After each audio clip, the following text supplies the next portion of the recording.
बिस्मिल्लाहिर्रहमानिर्रहीम। अस्सलाम वालेकुम नाज़रीन, आप YouTube चैनल देख रहे हैं। मैं इमरान खान हूँ। सबसे पहली खबर, इमरान खान साहब ने जेल भरो तहरीक का फाइनली फ़ैसला कर लिया है और फ़ैसले के बाद अब तारीख भी डिसाइड हो गई थी, तरीक़ाकार भी तय हो गया। तरीक़ाकार मैं आपको बता देता हूँ कि तरीक़ाकार क्या है और ये तरीक़ाकार क्यों बनाया गया है वो भी मैं आपको बता देता हूँ। नंबर एक तो ये है कि 22 फरवरी से बुध वाले दिन से ये आगाज़ हो जाएगा। रोज़ाना 200 कारकुनान गिरफ्तारी देंगे। 200 कारकुनान, ये छोटी तादाद नहीं है। 200 कारकुन गिरफ्तार करके ले जाएं तो पता चलता है कि 200 बंदे गिरफ्तार हुए हैं। ये रज़ाकाराना गिरफ्तारियाँ होंगी। अगर इनको गिरफ्तार किया गया तो ठीक है, अगर इनको गिरफ्तार ना दिया गया तो फिर ये वहाँ पे धरना दे देंगे और उस बुनियाद के ऊपर कि ये एहतजाज कर रहे हैं, नहीं उठ रहे, वहाँ पे बार कुटाई हो या कुछ भी करें, बहरहाल इनको गिरफ्तार करना पड़ेगा। वाटर कैनन का इस्तेमाल करेंगे या उनके खिलाफ लाठी चार्ज का इस्तेमाल करेंगे तो वहाँ पे पाकिस्तान के मीडिया के कैमराज होंगे और वो इसको शूट करेंगे और वो दिखाएंगे कि पाकिस्तान तहरीक इंसाफ के लोगों को मार रहे हैं। गिरफ्तार करेंगे तो वो जेल में चले जाएंगे। तो इस तरह ये जो गिरफ्तारियां हैं ये रजिस्टर्ड होता जाएगा। अगर गिरफ्तार करेंगे तो वो जेल में जाएंगे। इमरान खान साहब का मकसद पूरा होगा। गिरफ्तार नहीं करेंगे तो वो वहीं पे बैठ जाएंगे। उनको वहां से उठाना पड़ेगा क्योंकि वो इंपॉर्टेंट जगह पे बैठेंगे। तो जब उनको उठाया जाएगा तो उस वक्त ज़बरदस्ती उठाना पड़ेगा। वो जो ज़बरदस्ती की जाएगी उसके मनाजिर बनेंगे और इससे पॉलिटिकल फ़ायदा उस पॉलिटिकल पार्टी को होगा जिसके लोगों के साथ ये ज़्यादती की जा रही होगी निगरान हुकूमत की जानिब से।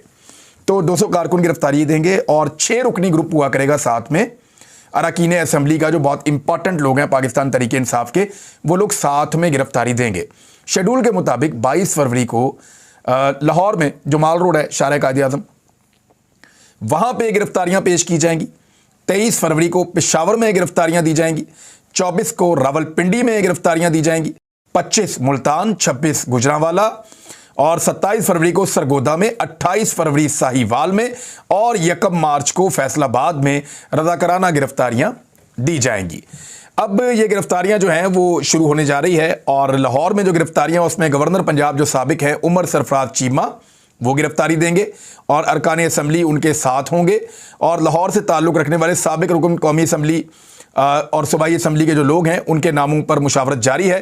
रज़ाकाराना गिरफ्तारी के लिए जो खिदमात पेश की हैं कारकुनान ने, उनकी तादाद बहुत ज़्यादा है, लेकिन उनकी जो मंजूरी है नामों की वो इमरान खान साहब देंगे कि वो किसको चाहते हैं कि वो गिरफ्तार हो और किसको चाहते हैं कि वो गिरफ्तार ना हो। हुकूमत गिरफ्तार करे तब भी फंसती है, ना करे तब भी फंसती है। ये तहरीक, अगर इसकी कामयाबी क्या है, अगर तो लोग बहुत सारे गिरफ्तार हो जाते हैं, लोड आ जाता है गवर्नमेंट के ऊपर तो तहरीक कामयाब हो जाती है। लेकिन अगर लोड नहीं आता तो क्या होगा?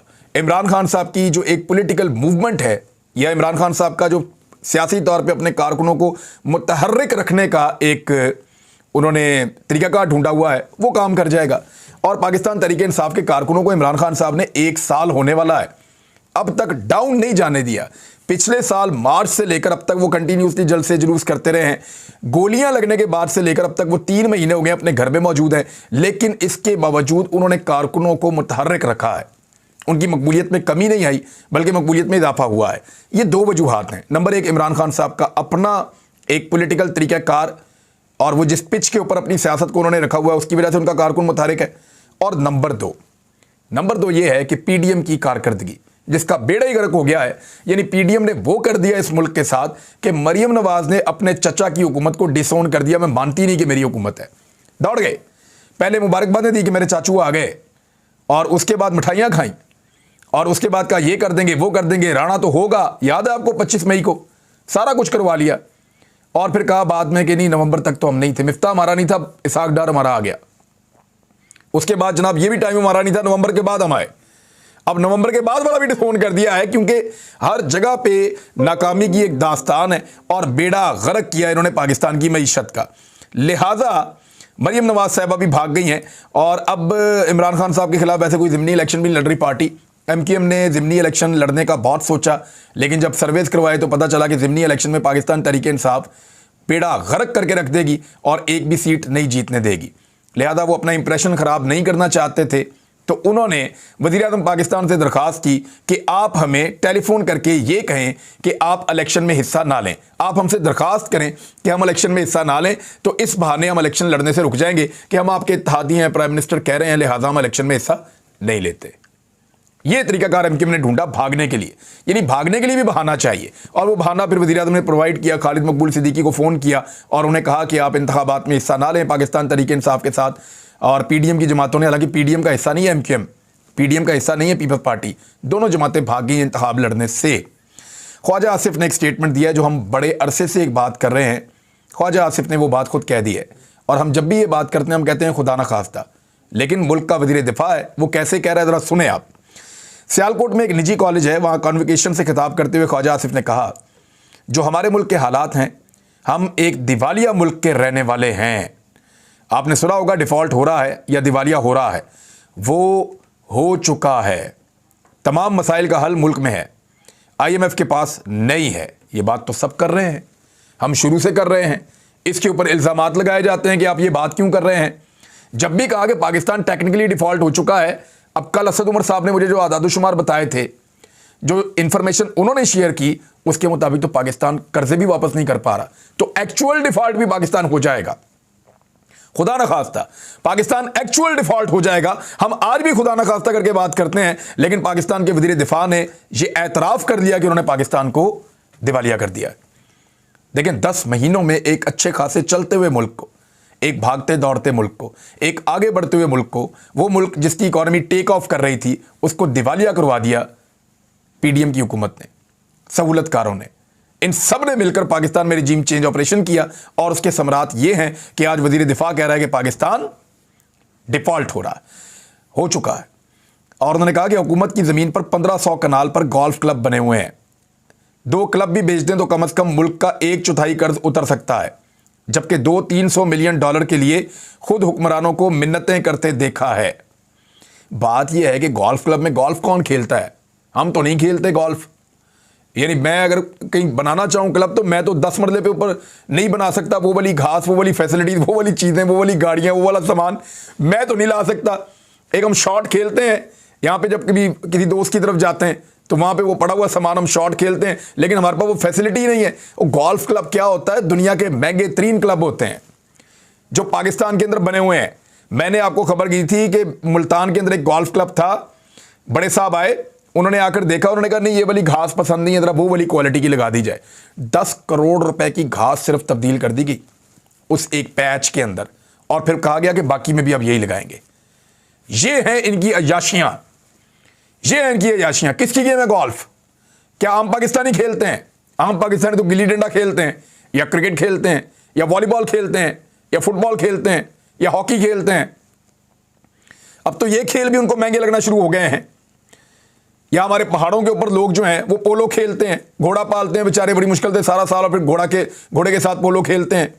ये महंगा खेल है गोल्फ, इसका जो ग्राउंड है वो सबसे महंगा होता है। बहरहाल वो कह रहे हैं जी अगर ये हम बेच दें तो हमारा जो है वो 1/4 यानी 25% कर्जा उतर सकता है, और 200 से 300 मिलियन डॉलर के लिए खुद हुक्मरानों को मिन्नतें करते देखा है। तो ख्वाजा आसिफ साहब बेच देना, आपकी वजारत के अंडर ही हैं वो सारे लोग जो गोल्फ खेलते हैं और जिनके पास ये गोल्फ क्लब है। बेच देना, OLX पे बेच दें, लोग ले लेंगे।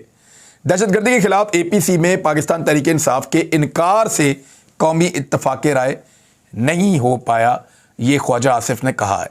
मैं खबर आपको बताता हूँ, फिर आपको हकीकत बताता हूँ। मेरी अभी फवाद चौधरी से बात हुई है, क्योंकि ये खबर पढ़ने के बाद मैं हैरान हो गया था।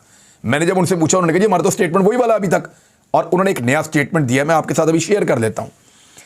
वज़ीर दिफा ख्वाजा आसिफ ने कहा, दहशतगर्दी के खिलाफ ऑल पार्टीज़ कॉन्फ्रेंस में शिरकत के लिए तमाम जमातें तैयार थीं, मगर तहरीक इंसाफ ने इस अमल में शामिल होने से इनकार कर दिया। इस वजह से कौमी इत्तफाक राय पैदा नहीं हो सका।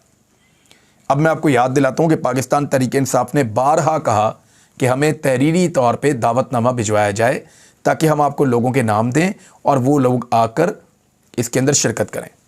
एक्चुअली ये जो हुकूमत है, इन्होंने पहले जज्बाती होकर ये फैसला कर लिया था कि ऑल पार्टीज़ कॉन्फ्रेंस बुलाई जाए, और ये फैसला कर लिया गया था कि एस्टेब्लिशमेंट के लोग आकर वहाँ पे ब्रीफिंग देंगे। लेकिन पर जब पाकिस्तान तहरीक इंसाफ ने कहा कि तहरीरी तौर पे आप हमें दावतनामा भेजें ताकि हमारे बंदों को आप वापस ना कर सकें और पक्का काम करें, फिर हम बंदे भेजेंगे।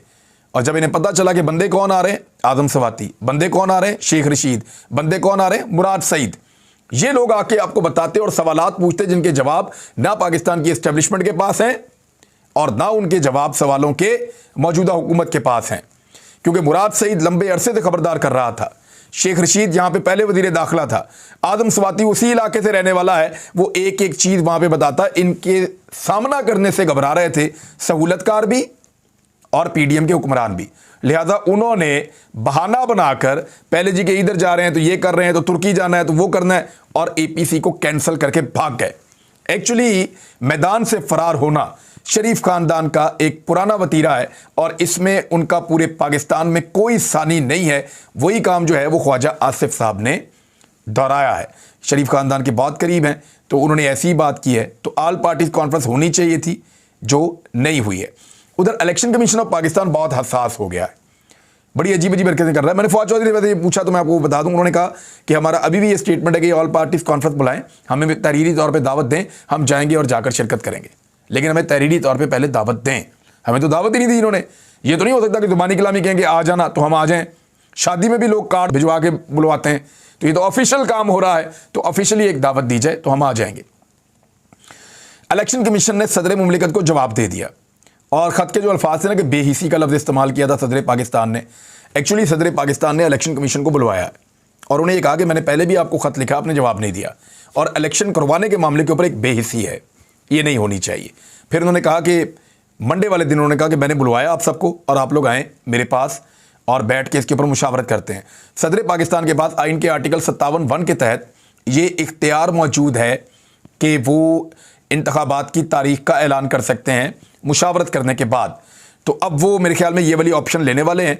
इलेक्शन कमीशन वहाँ पे जाएगा ज़रूर, लेकिन आजकल इतना हसास हुआ है कि उनके दफ्तर के बाहर एहतजाज हो जाए तो दहशतगर्दी के पर्चे हो जाते हैं साबिक वज़रा पे और साबिक वज़ीर आज़म पे।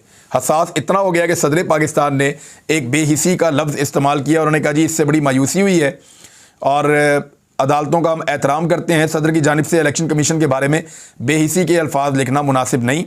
सदर मुमलिकत की जानिब से ऐसे अल्फाज लिखने पर अफसोस और मायूसी हुई। इदारा अपनी आइनी जिम्मेदारियाँ ऐसन तरीके से सरअंजाम दे रहा है और इदारे ने सदर मुमलिकत की जानिब से तलब करदा इजलास में शिरकत का फ़ैसला किया है, जिसमें इलेक्शन कमीशन अरकान और आला हुकाम ऐवान सदर में होने वाले इजलास में शिरकत करेंगे।